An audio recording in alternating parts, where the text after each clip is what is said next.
dia cakap, akak ni asyik cakap pasal rumah pertama. Bila akak nak cakap pasal rumah kedua? So hari ni Melissa nak cakap pasal rumah kedua. Kalau korang beli rumah kedua, korang boleh lagi dapat margin 90%. Kalau dah jadi rumah ketiga, margin of loan ialah 70%. Rumah kedua, ada apa-apa pengecualian duty stamp. Semua orang kena bayar duty stamp.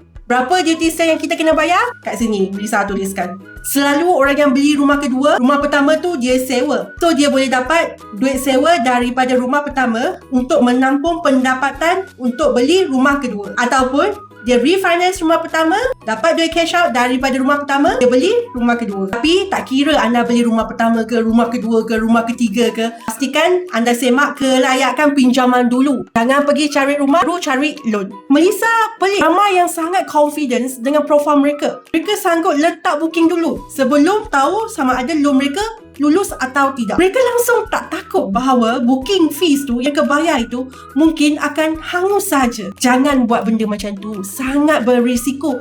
Duit yang kita cari, yang kita simpan tu susah tau.